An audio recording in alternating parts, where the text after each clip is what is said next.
Pascal Pic, welcome. Vous pouvez applaudir ceux qui sont là.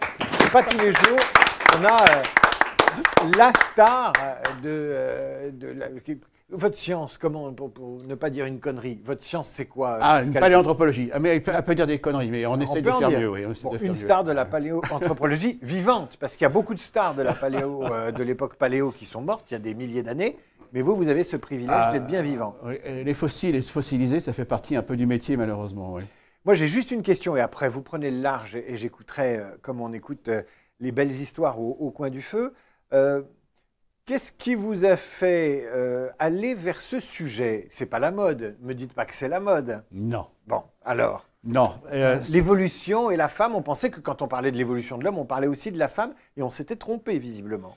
Non, on ne s'était pas trompé, on les avait complètement oubliés. Et d'ailleurs, le terme qui intervient tout le temps, que ce soit en archéologie préhistorique, que ce soit en paléanthropologie, qui est plus l'évolution biologique, mais que ce soit aujourd'hui dans les études d'économie, toutes les enquêtes actuelles du World Economic Forum, de McKinsey Global Institute, etc., pour citer des gens sérieux, c'est invisibilité. C'est-à-dire qu'il y a eu une telle forme de discrimination symbolique, comme disait Pierre Bourdieu, que d'ailleurs, au passage, seulement le Collège de France, parce que Claude Lévi-Strauss, Pierre Bourdieu, Philippe Descola, François Héritier, évidemment, Maurice Godelier, qui était plus ou moins rattaché, ce n'est pas une école, mais il y a toujours une très forte sensibilité dans le cadre de l'anthropologie du côté des femmes qui étaient longtemps négligées et toujours négligées. Et là, il était temps quand même de regarder ce qui se passe sur plus de la moitié de ce qui a fait l'évolution de l'humanité. Surtout que j'ai un souvenir du début de la guerre du feu de Jean-Jacques Hannot, qui remet la femme au bord du ruisseau dans une position quand même très utilitaire pour l'homme. Oui. Ça démarrait plutôt mal. J'ai une question alors totalement égoïste, ça n'a rien à voir avec votre sujet, mais je profite que je vous ai sous la main. Depuis combien de temps le chien accompagne l'homme? Puisqu'on en a un dans le studio, il est très sage, il est là. Depuis combien de temps on peut dire que le chien a pris une fonction domestique aux côtés de l'homme? Au moins 30 000 ans, c'était 40 000 ans. Et là, c'est un seuil important parce qu'on va beaucoup parler de technologie qui change notre monde aujourd'hui.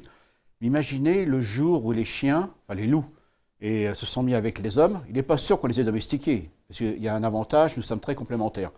Le bipède, qui a une excellente vision et qui va loin, et le quadrupède, qui a un excellent odorat et qui a une très bonne ouïe. Les deux ensemble, à partir de là, aucune espèce ne pouvait rivaliser avec nous. C'était une combinaison qui a accompagné l'expansion de l'humanité sur toute la Terre. Très bien. Bon, bah écoutez, on vous laisse commencer. Et l'évolution créée à la femme, alors évidemment, vous allez entendre une toute petite partie de la somme des connaissances qu'il y a dans le cerveau de Pascal Pic et qu'il a résumé dans ce livre. Ça va vraiment être un petit digest, mais je pense qu'on va se régaler. Pascal, merci d'être avec nous. Pas au nom du CRIP, parce que je n'ai aucune fonction de représentation, mais au nom de tous les curieux. Merci. Eh bien, bonjour les sapiennes et les sapiens. Donc, je suis paléoanthropologue. Alors vous pouvez vous dire, oui, paléo-ancien, anthropos, l'homme, logos, la connaissance, c'est-à-dire donc toutes les sciences, et il y en a beaucoup, qui s'intéressent aux origines et à l'évolution de l'humanité. Oui, voilà, c'est l'idée de la grotte, du silex, bien sûr. Mais il y a une problématique au cœur de ma discipline, c'est les relations entre les hommes, les humains, les femmes et les outils. En soulignant au passage qu'à chaque fois on écartait les femmes des technologies, on va en parler. Mais en l'occurrence, les relations entre l'homme et l'outil sont consubstantielles, ce qu'on appelle le processus d'individualisation. Pardonnez-moi. Et là, c'est pour rendre hommage au passage à quelqu'un qui vient de nous quitter, qui est Bernard Stiegler, qui a beaucoup travaillé sur ces questions-là. Donc, en fait, depuis 2 millions d'années, l'humanité, depuis Homo erectus, a une évolution tout à fait particulière par rapport aux autres espèces, qui est liée à ces technologies et ces innovations, ce qu'on appelle la coévolution, comme notre biologie, nos capacités cognitives, notre physiologie, à coévoluer avec les modifications dans les environnements sociaux, culturels et évidemment, comme on le sait aujourd'hui, naturels.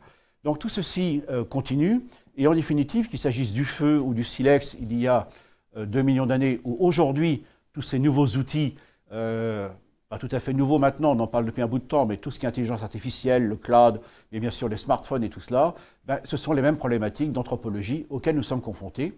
Et très clairement, les entreprises aujourd'hui sont face à des réels problèmes, de vrais enjeux, de vraies difficultés à résoudre en termes justement d'adaptation et d'acceptation de ces technologies et les nouvelles formes de travail. Je ne l'invente pas, nous sommes en pleine actualité.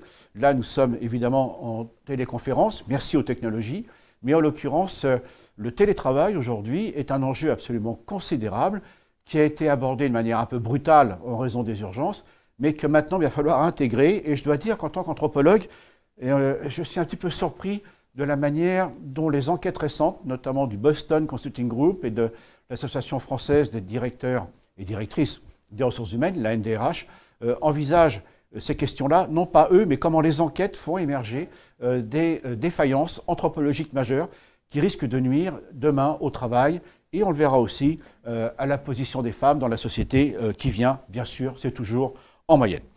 Donc paléo-anthropologue, c'est s'intéresser bien sûr au grand passé, on l'a un petit peu souligné, mais avant tout comment l'évolution est en train de se faire. Et c'est de ça dont nous allons parler.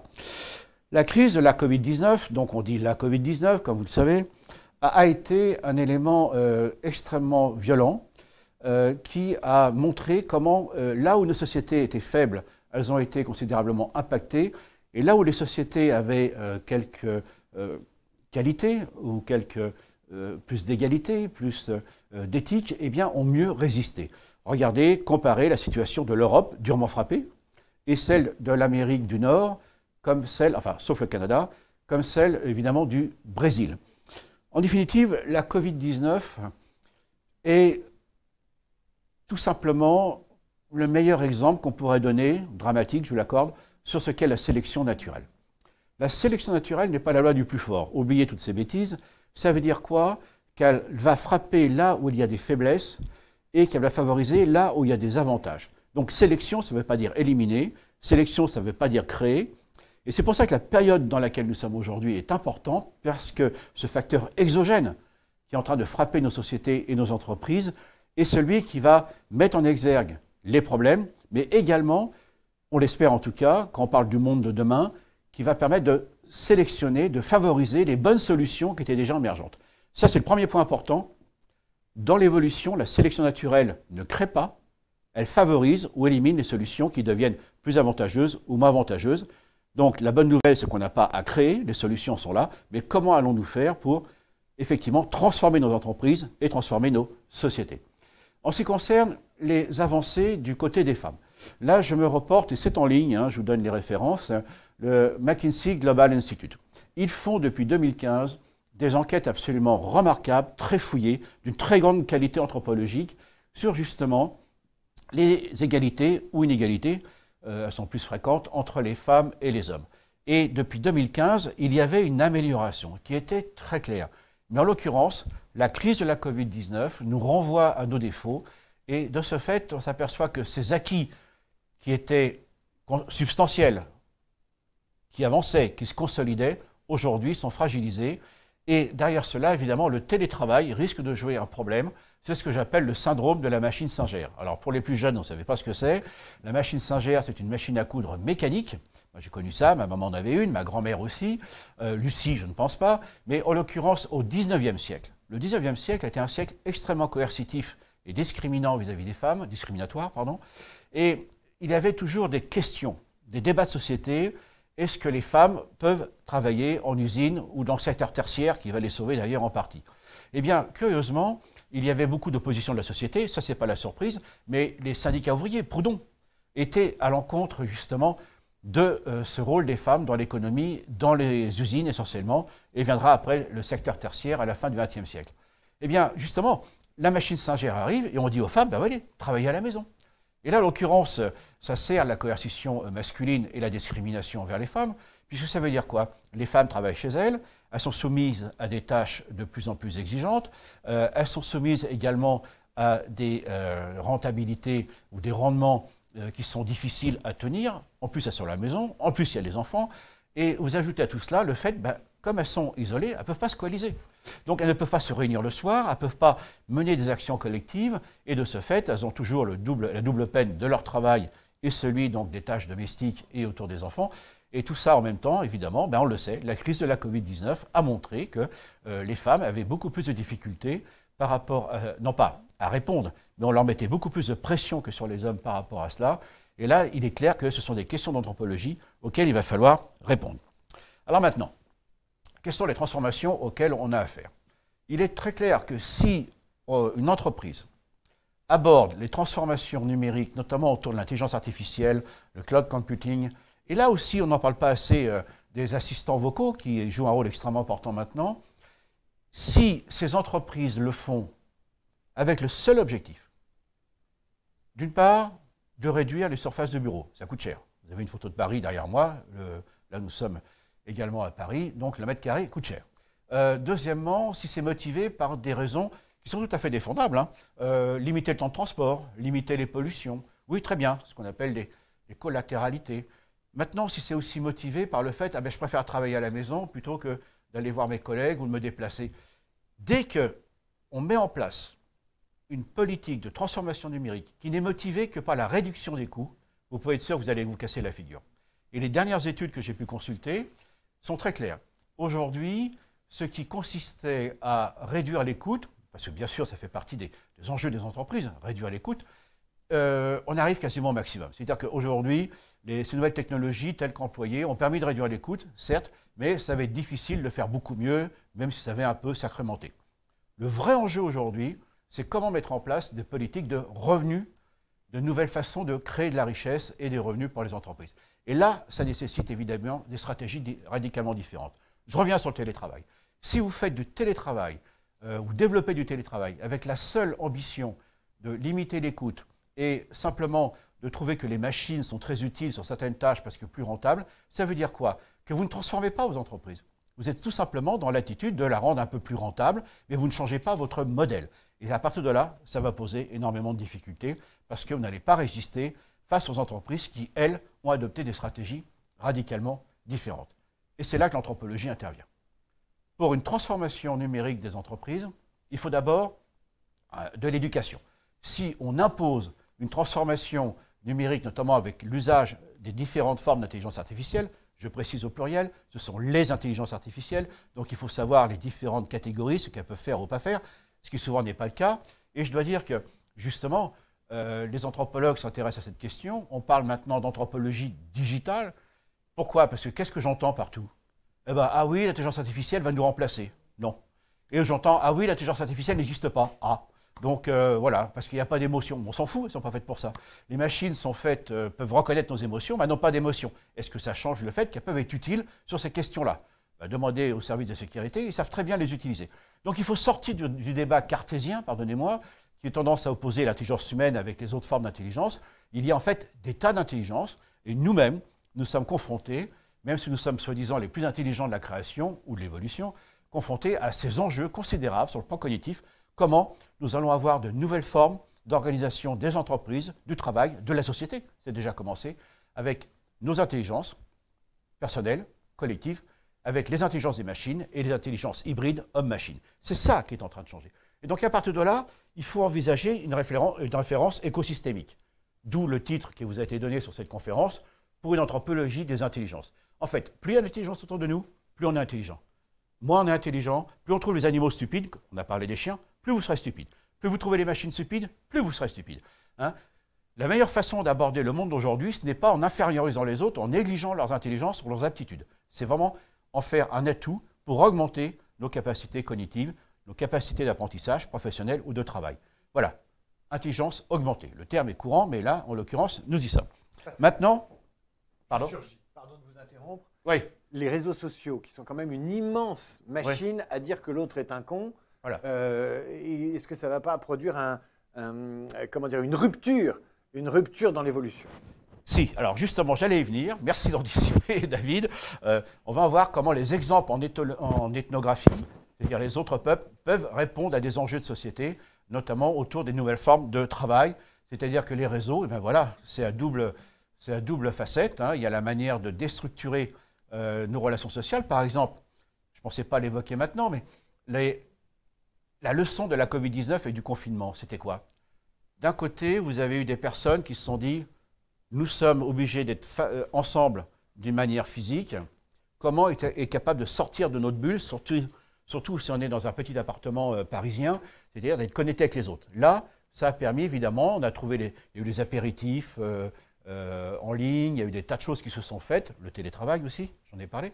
Et puis, il y a aussi cette leçon qui nous montrait que des éléments de notre vie de tous les jours, des aspects anthropologiques majeurs, le repas, préparer la cuisine ensemble, regarder un film ensemble, faire des choses ensemble, des activités, eh bien, étaient de plus en plus hachés par ces réseaux. Et aujourd'hui, je l'espère en tout cas, retrouver un bon équilibre entre ces technologies, ces proximité, cet épouillage nécessaire des relations avec les autres à proximité, et évidemment la capacité aussi de s'ouvrir et de s'élargir. Donc voilà, je pense qu'une des leçons de la Covid-19, c'est de nous montrer que tout ne peut pas être sur les réseaux, et qu'à l'autre côté, les réseaux peut-être aller trop loin sur la dissociation de nos relations fondamentales. Maintenant, inversement, il est très clair que ça nous apporte énormément d'ouverture, et c'est ces nouveaux équilibres qui vont intervenir. Ça, c'est pour nous, dans notre vie de tous les jours, et ça va être le cas, évidemment, avec le télétravail et les nouvelles formes de travail. C'est une évidence, et ça, on en parle depuis peu de temps. Maintenant, qu'est-ce qui émerge? Il est très clair qu'une transformation numérique avec les différentes formes d'intelligence artificielle et le cloud computing, etc., ne peuvent pas se faire sans une véritable révolution anthropologique et culturelle de l'entreprise. Ce qui veut dire qu'il est absolument nécessaire que le top management joue le rôle des chamans, c'est-à-dire qu'ils soient ceux, non pas en train de faire des incantations sur les réseaux, ce n'est pas le sujet, non, mais en fait qu'ils soient capables de montrer où on va. On a beaucoup parlé ces dernières années de sens et d'humain. Ben c'est ça l'anthropologie.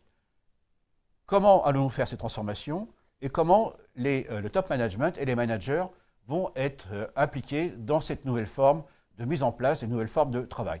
Et ça, c'est important ce que je dis là, parce que je ne vais pas la citer, cette entreprise, mais vous avez entendu une grande entreprise française qui va beaucoup licencier dans le monde ses directeurs et ses managers. Eh oui, ce qui veut dire que, alors qu'on a vu le télétravail dans la manière de rentabiliser des tâches souvent pas très encourageantes ou valorisantes à la maison, d'un seul coup, on s'aperçoit que la principale révolution, ça ne va pas être au niveau des collaborateurs et des collaboratrices dans les tâches nécessaires à l'entreprise, mais ça va être dans le management.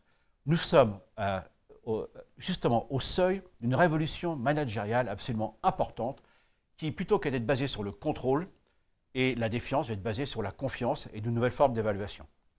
On a entendu récemment que, là je vais les citer, Microsoft 365, mais il y en a d'autres, propose des nouveaux logiciels qui permettent de contrôler, de mesurer la productivité donc des personnes qui sont sur leur ordinateur et donc, une fois de plus, en télétravail.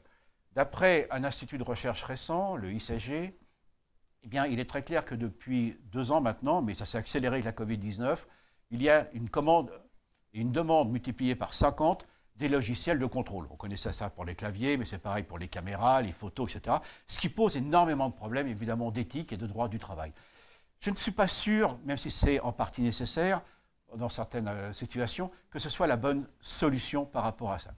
Il est absolument nécessaire de développer une véritable approche culturelle et anthropologique de ces transformations qui vont impliquer l'ensemble des collaborateurs et des collaboratrices. Ça ne marchera pas si vous n'avez pas le consentement. Ça ne marchera pas s'il n'y a pas une vision relativement partagée et comprise de ces enjeux, car effectivement, ce qui compte, ce n'est pas d'avoir le sentiment qu'on va être remplacé ou qu'on va être isolé. C'est important, c'est le sentiment de dire qu'on partage à quelque chose de commun. Et là, évidemment, une fois de plus, c'est l'anthropologie qui le fait. Il ne suffit pas de dire j'appartiens à telle ou telle entreprise. C'est comment j'appartiens à une collectivité, comment cette collectivité maintient sa cohésion et comment nous sommes capables de nous orienter vers quelque chose de commun, une direction commune, compte tenu du fait qu'évidemment, il y a toujours des surprises et là, il va falloir toujours s'adapter. Forcément, on change ce monde, le monde nous change. Ça, c'est absolument essentiel. Et il est très clair aussi que les entreprises qui, à l'heure actuelle, on a quand même un peu de recul, 5 à 10 ans maintenant, qui ont le meilleur succès et qui font maintenant d'excellents bénéfices, notamment sur les revenus dans ces approches-là, sont des entreprises qui sont, que j'appelle darwiniennes. Ça veut dire quoi? C'est pas tuer les autres, Darwin. C'est comment on coévolue entre nous dans nos diversités. Et il est très clair qu'il est plus important d'avoir des personnes avec des diversités de compétences qui se rencontrent et qui sont orientées dans une direction commune, que d'avoir une dizaine ou une trentaine, qu'importe, de R&D avec tous les gens qui sortent de la même école, les plus brillants du monde. Il n'y a pas de diversité, ça ne marchera pas. Donc, ce n'est pas du tout contre les hommes et les femmes qui sortent des grandes écoles, qui sont brillants et brillantes. Ce n'est pas la question. La question, c'est la diversité. Et très clairement, cette diversité n'est pas limitée qu'au top management, au management intermédiaire ou aux collaborateurs et aux collaboratrices. Ça s'appelle le paradoxe de Polanyi. Alors, pas Karl Polanyi, le grand économiste du XXe siècle, son frère, Michael Polanyi, qui avait parlé de ce paradoxe, c'est-à-dire que nous tous là, tous là, nous savons moins en dire sur nos compétences que nous avons. Nous savons moins en dire sur nos compétences que nous n'en avons. Et en l'occurrence, ça veut dire quoi? Que tous les changements d'écosystème, et en l'occurrence de milieu et en l'occurrence d'entreprise, sont des enjeux absolument considérables qui font qu'à tous les niveaux de l'entreprise, sans encore employer le terme de niveau d'ailleurs, vous avez des personnes et des femmes qui ont des compétences que vous ignorez ou qu'elles ignoraient, qui peuvent se manifester. Et donc aujourd'hui, du top management à tous les niveaux de l'entreprise, c'est savoir être à l'écoute, savoir comprendre quelles sont les compétences des autres, d'autant plus que d'ailleurs sur le numérique, c'est intéressant. Bien sûr qu'on a des data scientists, bien sûr qu'on a des ingénieurs formidables, des hommes et des femmes, mais en l'occurrence, ce qui est important, c'est que tout le monde a des compétences dans l'usage des réseaux qui peuvent être utiles à l'entreprise d'une manière ou d'une autre, comment aller les chercher, comment les mettre en œuvre, comment les orienter. C'est ça qui est en train de changer. Donc, la création de véritables communautés. Maintenant, attention. Ce qui émerge des études récentes, et ça, les anthropologues l'avaient bien vu, c'est le sentiment que les personnes, en étant en télétravail, ou alors, comme vous savez, avec les open space, il y a déjà cette révolution est en cours. Ça n'a pas réussi, ce truc-là d'ailleurs, pour des raisons anthropologiques, mais ce n'est pas le sujet. Mais en l'occurrence, ces tiers-lieux, ces lieux de travail qui sont plus ou moins organisés in situ, en présentiel, mais aussi de manière satellite, comme ça se fait de plus en plus. Là aussi, ce n'est pas nouveau. Mais derrière cela, comment les personnes sont capables de se dire « j'appartiens toujours à une communauté ». Eh bien alors là, les chimpanzés sont extrêmement utiles. Les chimpanzés, comme nous les humains normalement, ce sont des sociétés de fusion-fission. Ça veut dire quoi, fusion-fission? On se réunit en présentiel pour des tâches sociales ou des raisons affiliatives, pour la politique, pour le plaisir, ou pour effectuer des missions particulières, ou alors, et on se sépare en groupe ou en sous-groupe pour d'autres activités. Mais il y a besoin d'une cohérence. Et à partir de là, c'est très clair. Si vous engagez des politiques de télétravail avec ces nouvelles formes de collaboration que permettent justement ces réseaux et les systèmes que nous utilisons là en ce moment avec ce réseau et ce studio, vous allez vous planter. Il est absolument nécessaire d'avoir au moins 2 ou 3 réunions par semaine où on va s'épouiller. L'épouillage, c'est important. Vous en doutez? Ben regardez, depuis qu'on a la distanciation sociale, on ne peut plus se toucher, on ne peut plus se faire la bise, on ne peut plus être ensemble, on fait attention quand on parle, on a des masques, alors qu'on a toute une partie du cerveau qui est dédiée à la reconnaissance faciale. Tout ça, ça a touché fondamentalement à ce qui fait la base de nos relations sociales. On en souffre, c'est compliqué. Mais en l'occurrence, c'est justement ça que nous apprend l'éthologie, c'est qu'il est absolument nécessaire d'avoir ces réunions qui peuvent être motivées évidemment pour des raisons parfaitement techniques, mais ça peut se faire en ligne, et des raisons aussi qui montrent que très clairement, l'innovation ne peut pas se faire s'il n'y a pas diversité des intervenants, et s'il n'y a pas du présentiel, et s'il n'y a pas effectivement des capacités de se détendre et d'échanger des idées qui permettent de faire émerger à la fois des problèmes, de nouvelles solutions, de nouvelles possibilités. Ça, c'est au cœur justement de ce qui se passe. Et si on envisage le télétravail, malgré l'intelligence et la faisabilité, les possibilités que nous offrent ces technologies, sans prendre en compte ces dimensions anthropologiques, vous vous casserez la figure, ça ne marchera pas. Nous restons des grands singes, nous restons des chimpanzés, c'est très technique, mais on ne peut pas aller à l'encontre de cela. Et c'est aujourd'hui quelque chose qui devient extrêmement important. Et j'ai découvert un terme récent, alors je ne sais pas si vous le connaissez. Vous avez entendu parler évidemment de ce qu'on appelle la RSE, responsabilité sociale et environnementale. Et là, les entreprises, on le sait maintenant, s'engagent de plus en plus, notamment parce que les clients l'exigent, parce que les collaborateurs, les millennials l'exigent, et puis il y a des engagements vraiment éthiques. Les jeunes CEO, hommes ou femmes, sont plus sensibles à ça que ma génération. Donc ça, c'est un enjeu important. Mais j'ai entendu parler aussi de TSR. Ça veut dire quoi? Technical, Sociability, Responsibility. Ça veut dire qu'aujourd'hui, une transformation numérique des entreprises, des modes de travail, de collaboration, nécessite aussi une représentation, une responsabilité sociale.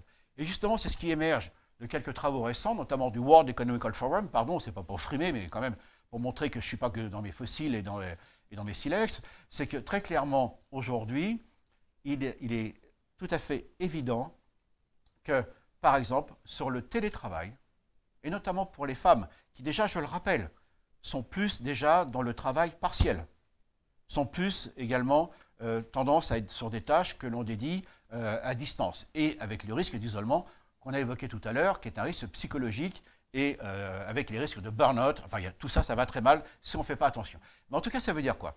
Si, en tant que dirigeant et dirigeante d'entreprise, vous mettez en place un télétravail important, pensez à cela.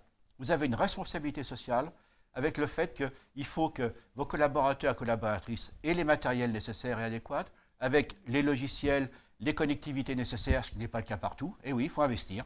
Et puis que par ailleurs, ce qui est important, s'il y a des jeunes enfants, eh bien également organiser donc des crèches. Et oui, de la garde pour les enfants, ce qui peut se faire parfaitement en ligne. Et c'est là qu'effectivement, l'intelligence artificielle, ces différents logiciels, ces différentes manières d'organiser les choses à travers les réseaux permettent bien sûr également d'organiser cela. Ça fait partie des missions des entreprises. Ce n'est plus aujourd'hui que de l'éthique, ce n'est plus que de la philanthropie. Ça participe de l'efficacité de vos collaborateurs, de leurs collaboratrices et évidemment du bien-être. Et on s'aperçoit aujourd'hui que les études également récentes qui montrent que les entreprises qui sont vraiment engagées là-dessus avec de vraies politiques, eh bien, le bien-être augmente, ça bénéficie à l'entreprise, aux collaborateurs, aux collaboratrices et, in fine, à la société. Ce n'est pas de la tarte à la crème, ce n'est pas de greenwashing, ce n'est pas du social washing, c'est tout à fait efficace et toutes les études montrent l'efficacité de cela. Ça marche très bien. Maintenant, pour conclure, est-ce que, ayant dit cela, l'anthropologie peut nous servir plus en détail? Eh bien, voilà le paradoxe. Nous sommes en Occident et on a appris que nous sommes les plus évolués, que nous sommes les plus performants, nous avons ces technologies, nous avons ces capacités extraordinaires de communiquer partout dans le monde. Et puis, on avait dit, après tout, voilà, dans la préhistoire, c'était des primitifs, les Yanomani, les Bushmen, que sais-je encore, les aborigènes, les Otantos, bah, tout ça, c'est des primitifs, parce qu'ils sont, soi-disant, entre guillemets, à l'âge de pierre. Bon, là, je vais faire un petit moment très intellectuel. Je vais citer un film très intello qui s'appelle Crocodile Dundee. Crocodile Dundee, il y a une scène absolument délirante qui montre comment nos clichés sont complètement aberrants. Alors, vous avez dû voir le film, mais qu'importe, il se trouve qu'on a un espèce de baroudeur, chasseur qui est dans le bush australien, et là, une journaliste new-yorkaise vient le voir. Alors, il y a toute une mise en scène, elle vient, voilà, parce que ça émeut les gens de New York de savoir qu'on peut vivre comme ça avec les crocodiles, etc., etc. Et alors, à un moment donné, il rencontre un aborigène, donc un noir. Et là, la journaliste se tourne vers son copain, le baroudeur, et lui dit « Est-ce que tu crois que je peux le prendre en photo ?» Il dit « Attends, il connaît, tu peux lui demander. » « Ok, je peux le prendre en photo ?» Et l'aborigène lui répond « Oui, oui, absolument. » Alors elle le vise, et l'aborigène lui dit « Non, non, tu peux pas. » Ah, elle se déplace, elle le revise, et l'aborigène lui dit à nouveau « Non, tu peux pas prendre en photo. » Et elle lui dit « Tu as peur que je vole ton âme ?» « Non, non, il y a un cache sur ton icône. » Ok. Eh bien, là, attention, méditez, c'est complètement idiot peut-être ce que je vous ai dit, mais méditez cela. Aujourd'hui, dans le monde entier, et c'est ce qu'on appelle maintenant le Digital Anthropology, l'anthropologie digitale, il est absolument fascinant pour vous, chefs d'entreprise, hommes et femmes, managers, d'aller voir ce qui se passe dans le monde. Comment dans les différentes cultures, nous avons des ethnies qui peuvent nous sembler, par leur mode de vie primitif, j'aime pas le terme, je vous le dis tout de suite, mais c'est comme ça qu'on les qualifie, peuvent nous apporter énormément de leçons. Ça, c'est très Lévi-Straussien. Lévi-Strauss disait « Chaque culture humaine est une donnée de l'expérience du génie humain. » Eh bien, sortons de nos arrogances et regardez ce qui se passe dans le monde autour de ces usages des technologies. Un exemple tout simple, regardez, même, alors là, c'est des grandes civilisations, comment les Chinois ont utilisé l'intelligence artificielle et leur réseau pour résoudre le problème de la Covid, comment nous résistons avec Stop Covid. Eh bien, les différentes cultures ne réagissent pas de la même manière et n'interagissent pas de la même façon. Mais les différentes cultures ont apporté différentes solutions, ont apporté différentes possibilités. Et ce qui est intéressant, par exemple, les Philippins. Alors, pour ceux et celles qui ont fait des croisières, sur tous les bateaux de croisière, vous avez des équipages philippins. Et puis, beaucoup de nounous sont des femmes des Philippines. Ah, comment maintenir la cohésion? Eh bien voilà, elles sont obligées de fusionner, comme j'ai dit, pour fusionner, il y a les réseaux. Et c'est comme ça qu'ils maintiennent la cohésion sociale et leur vie de groupe et maintiennent leur culture. Donc là, c'est un peu l'inverse de ce qu'on a vécu nous, où on a, vous vous souvenez, il y avait un slogan à une époque qui disait, je ne vais pas citer la marque, mais Connecting people, disconnecting families. Donc comme quoi les réseaux connectaient les gens, mais dissociaient les familles. Donc et ben là, voilà, on voit que ces sociétés, entre guillemets, dites primitives, apportent énormément de solutions radicalement différentes qui permettent de comprendre comment on est capable, en fusionnant, de maintenir une fusion intellectuelle, culturelle, avec les mêmes valeurs, même si on est séparés dans le monde. Voilà de belles leçons auxquelles nous sommes confrontés aujourd'hui. C'est ce que font très bien les Yanomani. Il m'est arrivé d'intervenir à l'UNESCO avec des chefs amérindiens. Moi, ce que je trouve absolument génial, c'est qu'ils sont là comme ça avec leurs plumes et autres, ça peut vous faire rire, mais ils sortent leur smartphone et ils utilisent les satellites de Microsoft pour gérer leur forêt. Donc, attention, dans le monde qui vient, toute arrogance nous coûtera très cher. Toute arrogance vous mènera à l'échec. Et aujourd'hui, nous sommes dans un monde écosystémique. Alors là aussi, vous allez dire, ça y est, il est en train de placer son truc, l'évolutionniste. Pas du tout.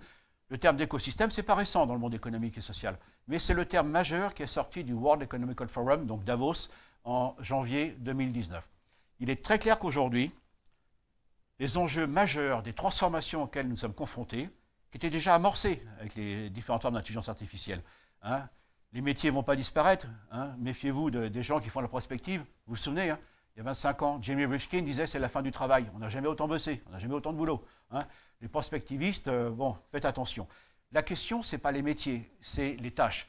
Quelles sont les tâches qu'on fait mieux soi-même, mieux avec d'autres humains, que les machines font mieux, ou que nous faisons aussi avec les machines, des humains et des machines. C'est ça les nouveaux enjeux, c'est ça l'anthropologie des intelligences à laquelle nous sommes confrontés aujourd'hui. Et de ce fait, je suis absolument fasciné de voir que le monde entier est connecté. Cette crise nous a montré que nous sommes tous connectés et tous soumis au même régime. Et la notion d'écosystème, elle est très importante. Depuis qu'on parle de cela, on parle d'entreprise apprenante. C'est-à-dire que les flux d'informations avec les clients, les autres partenaires, la société, etc., les entreprises aujourd'hui vont être confrontées à des enjeux qui sont de plus en plus d'apprendre des collaborateurs, des collaboratrices, des clients, des autres entreprises, de l'évolution de la société. Et c'est ça, effectivement, qui fait que nous allons certainement changer de civilisation assez rapidement, car, effectivement, à chaque fois qu'il y a eu, il y a 2 millions d'années, le feu, la révolution industrielle avec la vapeur, je passe les intermédiaires, aujourd'hui avec le numérique, c'est tout simplement une affaire d'anthropologie. Et tout simplement, le monde de demain sera un monde dans lequel, en effet, nous aurons à réfléchir à la fois les nouvelles formes d'intelligence auxquelles nous sommes confrontés. C'est par exemple, notamment nous en France, on est très doués pour tout ce qui est hypothético-déductif, mais nous sommes assez mal éduqués, ça c'est l'éducation que nous avons, avec tout ce qui est le traitement des données qu'on appelle l'induction. Ben, tout ceci est en train d'émerger, et ça ne va pas se substituer aux capacités de notre cerveau droit, ça va les augmenter. Et donc aujourd'hui, c'est pour cette raison que nous avons donc la nécessité de travailler de plus en plus avec ces données, ces réseaux. Il se trouve que nous faisons ça depuis 3 siècles, ça s'appelle la systématique, comment les données peuvent, en étant bien traitées et indexées avec les bons logiciels, peuvent nous apporter des éléments de compréhension du monde. Les théories de l'évolution viennent tout simplement de là. Les théories de l'évolution ne viennent pas des fossiles. Les théories de l'évolution viennent du fait qu'on a analysé les données, pourquoi les espèces se ressemblent, sont différentes, et c'est de là qu'ont émergé donc les théories de l'évolution. Et aujourd'hui, donc, nous sommes effectivement en plein dedans. Aujourd'hui, nous vivons, derrière toutes ces technologies absolument fabuleuses telles que nous les connaissons, nous vivons un enjeu considérable qui nécessite absolument de jouer sur les diversités, faire qu'il y ait des connectivités et faire en sorte que nous soyons capables de construire des projets communs. Et ceci, effectivement, à travers l'intelligence artificielle, les intelligences artificielles, le cloud computing, les assistants vocaux également, qui apprennent comment gérer les personnes, ça vous le savez très bien aussi. Ben, tout ceci n'est pas du tout une substitution, ceci nous augmente. Donc il va falloir que nous soyons capables, depuis l'invention du feu il y a 2 millions d'années, et bien aujourd'hui, c'est ça simplement une situation nouvelle, laquelle nous avons traversée par le passé, avec d'autres contraintes, avec d'autres possibilités, avec d'autres innovations. Et bien voilà, l'évolution continue.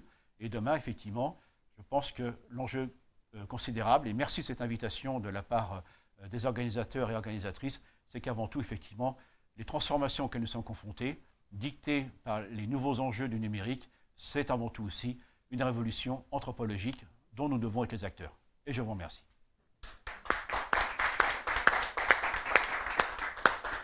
Merci Pascal. En plus, vous avez tenu les délais, c'est formidable. Bon, et on est évidemment sur un goût de trop peu. Moi, je voulais revenir à des temps très anciens sur les premiers confinements de l'homme, les premiers confinements conscients de l'homme. À quoi ressemblent-ils et par quoi sont-ils déclenchés? Alors, on n'a pas de recul, on n'a pas les données pour la préhistoire, ça c'est très clair. Par contre, les données... c'est la grotte, non? La grotte est un confinement, non, mais les grottes, non, il n'y en a pas partout. Hein. Ouais. Non, les grottes... Les humains étaient partout sur la Terre. Les endroits où il y avait des grottes, c'est super, hein, parce qu'effectivement, c'est l'habitation à loyer modéré qui nous protège. Il n'y en a pas partout dans le monde. Et les humains étaient partout. Non, la vraie difficulté, c'est comment ont été comprises ces épidémies. Mais on le sait bien, il y a une expérience liée à nos civilisations, c'est la quarantaine. Il suffit de relire Tintin et Milou et l'oreille cassée, pour citer des références. Mais très clairement, en Océanie, les peuples qui voyaient arriver les bateaux de la Royal Navy ou de la Marine royale française, en voyant les voiles blanches à l'horizon, disaient « la mort arrive ». Parce que les gens savaient très bien qu'effectivement, ces contacts apportaient en effet des nouveaux agents pathogènes. Et donc l'histoire des quarantaines est un enjeu majeur. Et puis, on a reparlé de Marseille récemment, comme vous le savez. À l'époque de Louis XIV, Marseille avait subi la peste. Et là, les armées royales avaient complètement bloqué la ville. Évidemment, les Marseillais n'en ont pas gardé un très bon souvenir, mais ça a sauvé le reste du royaume. Merci aux Marseillais au passage de ce sacrifice qui leur a été imposé. Donc les confinements, ce n'est pas la première fois. Il y a eu le choléra, relisons le hussard sur le toit. Hein, le choléra aussi, c'était la grande angoisse du XIXe siècle. Sauf qu'il est vrai que pour ma génération, c'est un baby boomer, ça se voit, hein, ma génération, c'est 50 ans de liberté, d'accès au voyage, à la connaissance, à l'amélioration des conditions de travail. J'appartiens à une génération qui a connu de plus en plus de liberté, de moins en moins de contraintes. Et nos enfants aussi. Et d'un seul coup, voilà, l'évolution se rappelle à nous et nous devons donc retrouver, malgré nos technologies, la qualité de la médecine, etc., nous devons retrouver des comportements qui, pensait-on, seraient oubliés à jamais et qui, on le voit bien, il n'y a pas moyen de faire autrement que pour limiter la diffusion d'un virus que le confinement. Voilà, je suis désolé, il faut le respecter. Une question aux scientifiques que vous êtes. Il y a une défiance vis-à-vis de la science en ce moment, comme jamais. C'est-à-dire qu'on n'a jamais eu autant de moyens de se former, d'accéder à la connaissance, d'accéder aux plus grandes bibliothèques du monde, de voir en vidéo des démonstrations de science. Enfin, les cours de Sciences Nat aujourd'hui, ils sont géniaux. On peut avoir des conférences de Pascal Pic sur Internet. On n'a jamais eu autant un accès aussi ouvert, aussi peu élitiste à la science. Il n'y a jamais eu une telle défiance. Et je pense, et il ne faut pas évacuer les sujets, mais je pense à un documentaire qui s'appelle Hold Up en ce moment, qui fait des millions de vues sur Internet, où des sommités scientifiques parlent et finalement ne parlent pas en scientifique, mais en polémiste. Ils interrogent le complot, ils interrogent le secret, ils interrogent même la communauté scientifique à laquelle ils appartiennent. Comment vous les regardez-vous ? Non pas d'un point de vue politique, mais d'un point de vue anthropologique. C'est très bizarre parce que je vais vous donner un exemple. Vous connaissez évidemment, c'est dans le programme scolaire, l'Histach Story d'Yves Coppens. En 1982-81, Yves Coppens fait une très belle synthèse sur les connaissances à l'époque de la paléanthropologie africaine. Et il est très clair que tous les fossiles de la lignée humaine sont du côté est du grand rift africain, donc Kenya, Éthiopie, Malawi. Et puis, de l'autre côté, on a les grands singes, comme les chimpanzés, et les bonobos et les gorilles. On n'avait pas de fossiles de ce côté-là de grands singes. Donc, l'idée était celle-ci, de se dire que, voilà, les vallées du Rift se sont déformées vers 5-6 millions d'années, et que cette barrière géographique est devenue une barrière écologique. Et là, il y a eu divergence. D'un côté, les australopithèques et les hommes, donc nous, et de l'autre côté, donc, vers les chimpanzés et les gorilles, qui eux aussi, bien sûr, ont évolué. Et puis, 10 ans plus tard, 12 ans plus tard, M. Michel Brunet, qui a été professeur au Collège de France aussi, après Yves Coppens, annonce Toumaï, la découverte d'un fossile au Tchad. Et là, tout le monde m'a dit, Coppens s'est trompé. Ben non, il ne s'est pas trompé. Nous, en science, il faut avoir l'humilité de dire que nous sommes dans l'état actuel des connaissances. L'Histach Story était la meilleure hypothèse depuis Charles Darwin sur les origines de la lignée humaine. Et après ça, c'est quoi le rôle des scientifiques? C'est d'aller chercher et développer des recherches, les unes pour consolider le modèle. Donc ça a été Aurorine au Kenya, trouvé en 2002. Et puis également de voir si l'hypothèse est réfutable. Et donc on va faire des recherches qui peuvent invalider le modèle d'Yves Coppens. Et ça a été le cas au Tchad avec la découverte de Toumaï. Et je rappelle qu'Yves Coppens avait cofinancé cette recherche-là. Et donc ce n'est pas une erreur. Donc je crois qu'il y a une polémique dans la mesure où il y a confusion entre rechercher les avancées des connaissances et vouloir avoir raison. Et je suis devant un grand homme de médias, si je peux me permettre, enfin en tout cas un journaliste connu et réputé, c'est que là aussi, on voit l'effet des réseaux, on voit l'effet aussi du buzz, pardon pour le terme, dans les médias.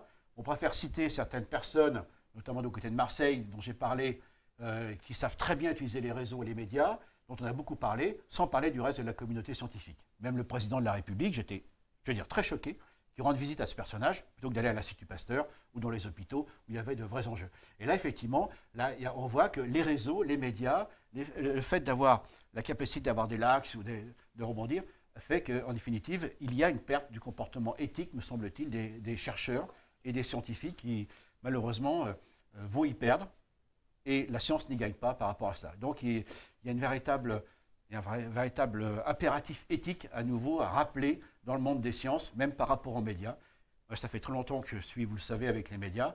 Travailler avec les médias, ça demande une éthique, ça demande aussi un vrai travail, qui se fait très bien avec les journalistes, c'est même d'ailleurs, il n'y a pas besoin d'être explicite, mais on voit comment l'urgence a fait basculer de l'autre côté ces dérives et qui ne rendent service en fait ni à personne, ni à la science, ni à la société. ni au monde des médias, ni quoi que ce soit. Pascal Picon, on terminera avec une question sur la question que vous vous posez, sur la question qui vous anime et qui vous a fait rentrer dans cette science et dont vous vous dites « j'aurais pas assez de divi pour répondre à cette question ». Si on devait vous poser la question sur la question, ce serait quoi? Ce serait quelle question? Ah, quelle question. Eh ben, ça me rappelle quelque chose qu'on avait fait avec Yves Coppens, qui était mon patron. Hein. Moi, je viens du monde de la physique théorique, hein. C'est pour ça que je tripote un petit peu l'intelligence artificielle. Donc. Et un jour, on avait fait une très belle émission pour France Télévisions, donc service public, et nous avions indiqué « Eureka, j'ai tout fou ». C'est-à-dire que, pas le plaisir de se tromper, mais de se dire on a tellement bien travaillé, comme pour l'Issa Story, et se dire « si je me suis trompé, je me remets au travail ».